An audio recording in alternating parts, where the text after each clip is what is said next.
moving. Here we are. Hello, this is George. I like the look.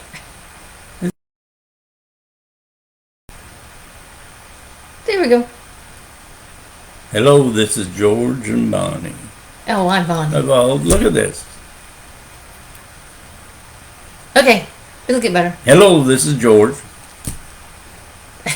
And Bonnie. Mwah. Tonight Oh, come on, we dear. will. Well, it's pausing so much you can't even see it. It throws me off to look at it. Well, look that way, just don't look at it. This is Adonai's Sanctuary of Truth classroom. We're going over chapters 5 and 6 of Exodus. Yep. Read 5:1.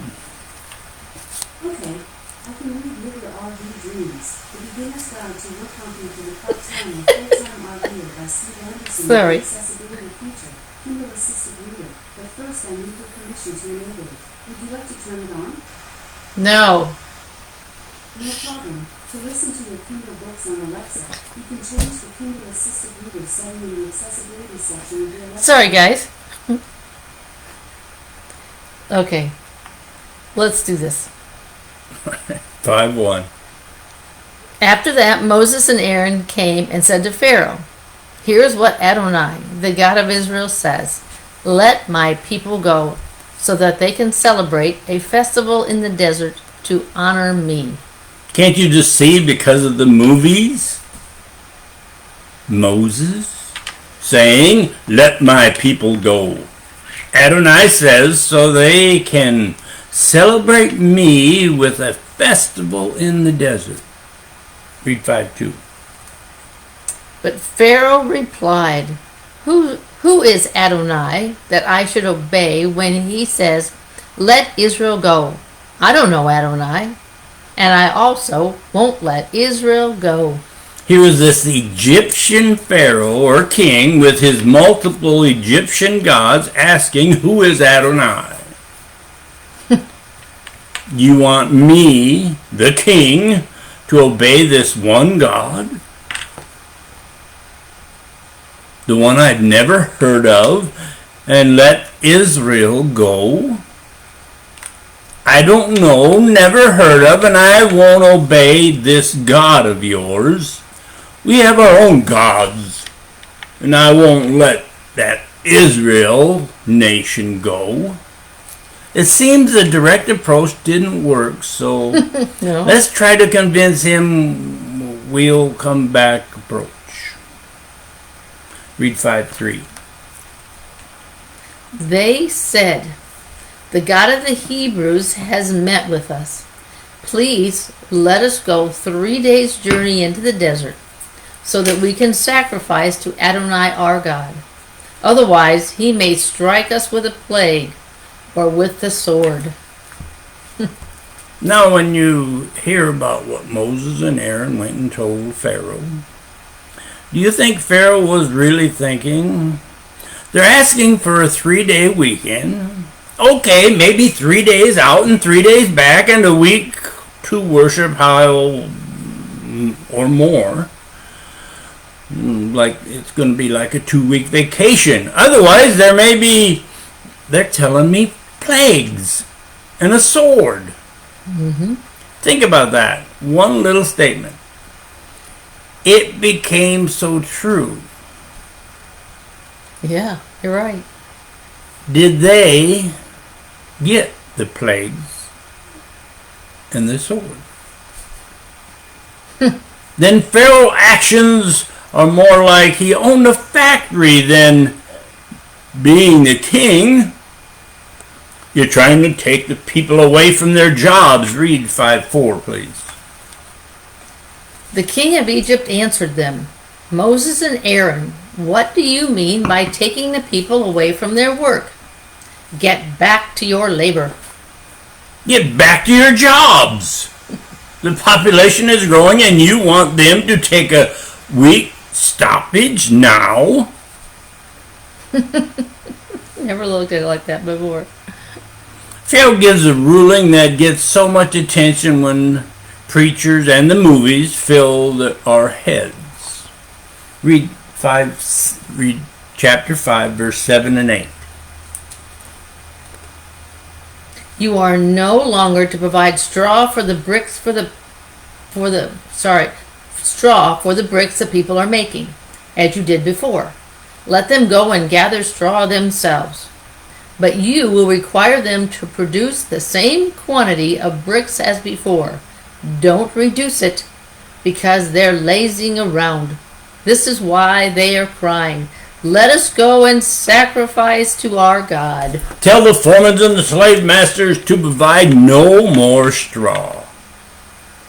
They must have too much time on their hands. Let them go get their own straw. Then they won't be coming up with these crazy ideas about sacrificing anything to any god. That way, we'll read 9. Give these people harder work to do. That will keep them too busy to pay attention to speeches full of lies. Keep them too busy to pay attention to that Moses guy and those lies they're spreading around. The appointed foremen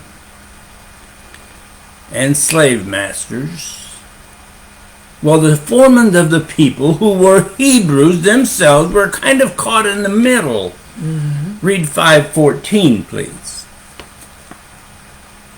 The foremen of the people of Israel, whom Pharaoh's slave masters had appointed to be over them, were flogged and asked, why haven't you fulfilled your quota of bricks yesterday and today, as you did formerly? The foremen were beaten because their section wasn't hitting their quota of bricks. We believe the people's foremen must have had a lot of guts. Yeah. The fault lies in your own people, is what the foreman told Pharaoh. Read 15 and 16. Then the foreman of the people of Israel came and complained to Pharaoh, why are you treating your servants this way? No straw is given to your servants, yet they keep telling us to make bricks. And now your servants are being flogged, but the fault lies with your own people. Then Pharaoh says, no, you're just. We'll read 17. Lazy, he retorted. You're just lazy. That's why you say, let us go and sacrifice to Adonai. Lazy, you're just lazy. Now read the last part of 19. The foreman of the people of Israel could see that they were in deep trouble. That's what I wrote. The foreman could see that they were in deep trouble. In the reading of 20 and 21, you see that the foremen were not that pleased with Moses or Aaron. Read 20 and 21, please. As they were leaving Pharaoh, they encountered Moses and Aaron standing by the road. And they said to them, may Adonai look at you and judge accordingly, because you have made us utterly abhorrent in the view of Pharaoh and his servants, and you have put a sword in their hands to kill us. Now this next part is going to seem kind of strange when I say it, but when the explanation gets done, I think you might see what we mean. When we studied 5:22, we see Moses kind of, not understanding his true involvement, or that his words of this people were actually separating him from his people. And you, Adonai, haven't rescued your people at all. Read 22 and 23, please. Moses returned to Adonai and said, Adonai, why have you treated this people so terribly? What has been the value of sending me? 22 and 23. Mm-hmm. Ever since I came to Pharaoh to speak in your name, he has dealt terribly with this people, and you haven't rescued your people at all. This people? Your people? Up to this point, it seems Moses was acting like an errand boy, not an uplifted leader. Even when presenting himself to Adonai. In Exodus 6, we see where Adonai is trying to build up Moses by reminding him why he sent Moses there in the first place. Read 6:1. Adonai said to Moses, "Now you will see what I am going to do to Pharaoh. With a mighty hand he will send them off. With force he will drive them from the land." Look at it as if Moses needed that little push, just maybe like we do every once in a while. Quite often, probably. Okay, quite often. Yet in 6:3 it becomes kind of interesting what it did to us. Read 6:3, please. I appeared to Abraham, Isaac, and Jacob as El Shaddai. Although I did not make myself known to them by my name. How did you say that? Yud Havav. Or Adonai. Adonai starts by telling Moses how Abraham, Yitzchak, and Yaakov, or Abraham, Isaac, and Jacob, how when he appeared to them it was as El Shaddai. Being a little curious about that writing in Exodus, we spend a deal of time trying to make sure what was stated wasn't just from the interpretation of one of those translators. Read 17:1, please. Genesis. Genesis 17:1. I want to make sure I was the right page. When Abram was 99 years old, Adonai appeared to Abram and said to him, "I am El Shaddai, God Almighty. Walk in my presence and be pure-hearted." Now read Genesis, or Bereshit, 35:11 and 12. God further said to him, "I am El Shaddai, be fruitful and multiply. A nation, indeed a group of nations, will come from you. Kings will be descended from you. Moreover, the land which I gave to Abraham and Isaac I will give to you, and I will give the land to your descendants after you." El Shaddai means God Almighty to them and to us. Moses must have needed a little boost after the straw and the brick disappointment. Good way to put it. Exodus, or Shemot, 6:2. God spoke to Moses. He said to him, "I am Adonai." Think about that. Wow. God spoke to Moses and said, "I am Adonai." Like Mahani just read, he appeared to Abraham, Isaac, and Jacob as El Shaddai, but did not make himself known to them by what he says, "my name." Actually, the 4 Hebrew letters were Hud, Hav, Vahi. Yahovah is what is really how you should pronounce it. Yud, H-U-D, Hud, H-E-H, Hid, V-A-V, Hid, H-A-V is Heh, or H-E-H is Heh. So, Yud, Hiv. We know the closest interpretation is Yahweh. That's how they get Yad Havuv. Yet the Hebrews, it seems, if you use Adonai, Yad Havuv, Yahweh, or El Shaddai, you should understand you are speaking to or about God Almighty. Yod Haviv, Adonai. Isn't that what we should grasp by Exodus 6:1 and 2 and 3? It's almost like there are titles that you can associate with God, yet Adonai is for God only. I think we looked that up before, a week or two ago. El Shaddai, in the Hebrew dictionary we got, it states for God only when you use El Shaddai. It can't be interpreted any way else. Now in 6:4, Exodus 6:4, Adonai gives Moses a history lesson about those three main people of the Hebrew lineage and why the land of Canaan will be their home country. The Hebrews came there, wandered around it, left there, and now are going to come back to Canaan. Then Adonai lets Moses know he understands. Wait a minute, did I read that right? Then Adonai lets Moses know he understands. Read 6:5, please.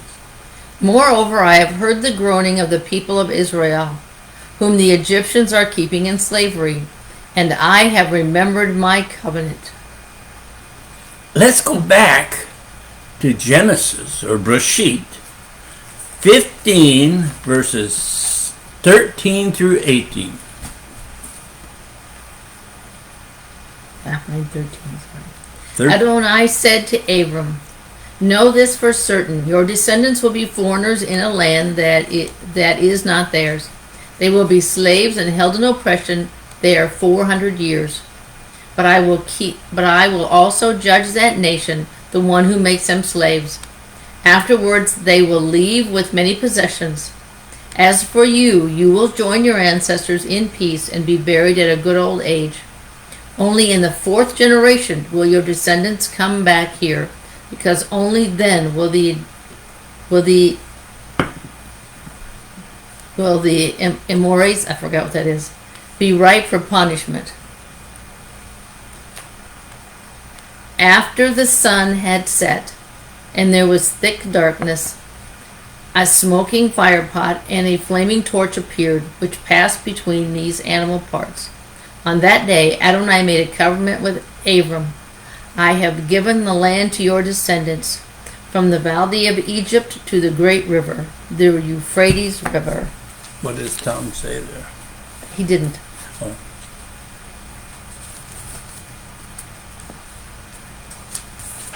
The covenant with Abram. I have remembered my covenant. Now go, and here is what you are to say to the people of Israel. See, God was telling Moses that he remembered that covenant with Abram. Mm-hmm. Now go, here is what I want you to tell the people of Israel, my chosen people. Read 6 verses 6 through 8, please. Therefore say to the people of Israel, I am Adonai. I will free you from the forced labor of the Egyptians, rescue you from their oppression, and redeem you with an outstretched arm and with great judgments. I will take you as my people, and I will be your God.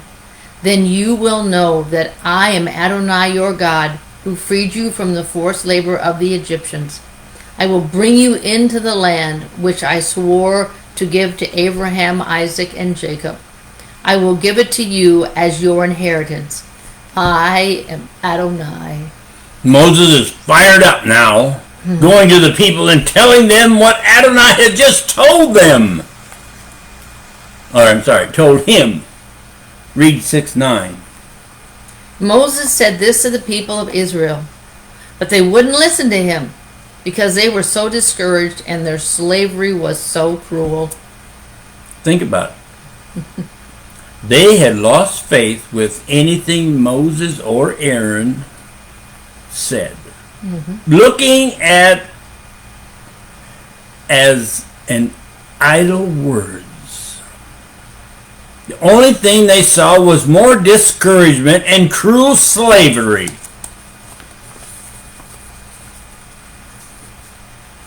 Now, do you think not only the slaves were getting a little discouraged, it sounds like Moses was kind of disappointed in the speed Adonai was moving.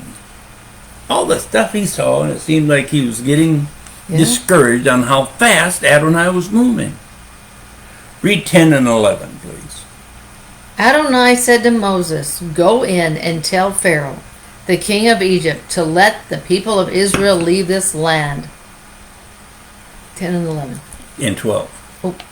Moses said to Adonai, "Look, the people of Israel haven't listened to me, so how will Pharaoh listen to me? Poor speaker that I am." Here we go again. Here we go again. They won't listen. I'm such a poor speaker. The people nor Pharaoh will listen to me.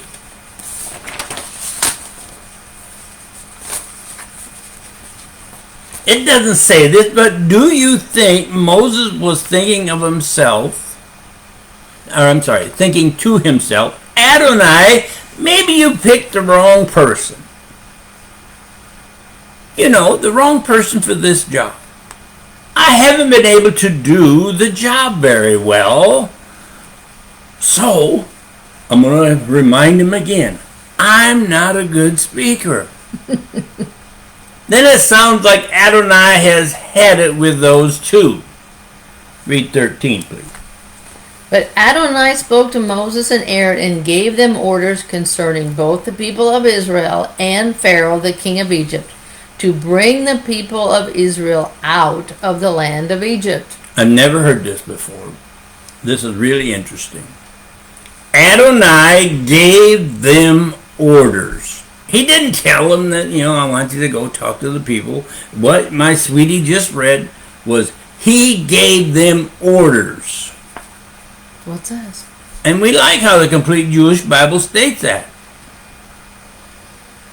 Orders concerning Pharaoh and the people of Israel to get out of Egypt. Then in Exodus 6:14 through 25, you can read the genealogy of Reuben, Simeon, and Levi. We've already went through that a number of times before. To us, studying 6:14 through 25 was confusing. But if you just read it, they only become a family group of name. The Levites.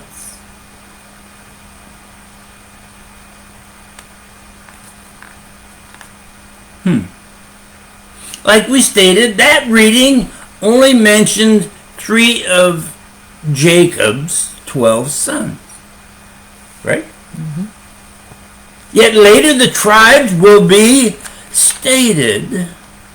The heads of the clans or family group. It seemed that Adonai wanted clarity on who were spoken to and what their job was. Read Exodus 6:26 and 27. These are the Aaron and Moses to whom Adonai said, "Bring the people of Israel out of the land of Egypt, division by division." And who told Pharaoh, king of Egypt, to let the people of Israel leave Egypt? These are the same Moses and Aaron. Then we hear again the statement by Adonai and Moses, his reaction to those instructions. Read 28 through 30, please. On the day when Adonai spoke to Moses in the land of Egypt, he said, "I am Adonai. Tell Pharaoh, king of Egypt, everything I say to you." Moses answered Adonai, "Look, I'm such a poor speaker that Pharaoh won't listen to me." This next statement we have never really heard before. You read 28 through 30, right? Yep. This next statement we have never really heard or understood, or truthfully, never realized the importance of this statement. My sweetie is going to read Shemot or Exodus 7:1, please. But Adonai said to Moses, "I have put you in the place of God to Pharaoh, and Aaron your brother will be your prophet." Now this is interesting. Can you ever really say that you heard that before? No, never. You, Moses, will be looked at like a god to Pharaoh when this is all over. And your brother will be like your prophet. Before Pharaoh lets the children of Israel go, we will see that Pharaoh can't fight God. Moses, or Moses' prophet Aaron, his brother. That's obvious with what the movies have already told you or taught you. Yet in 7:4, Adonai tells Moses what Pharaoh will do and not do. Read 7:4, please. Pharaoh will not listen to you. Then I will lay my hand on Egypt and bring my armies, my people, the sons of Israel, out of the land of Egypt with great acts of judgment. Did you hear that? God told Moses before he even went in there, and now he's reminding him again that Pharaoh won't do it. And read that last little bit again. I'm just going to read all the four if that's okay. Okay. Pharaoh will not listen to you. Then I will lay my hand on Egypt and bring my armies, my people, the sons of Israel, out of the land of Egypt with great acts of judgment. That verse tells you what Pharaoh will do and will not do.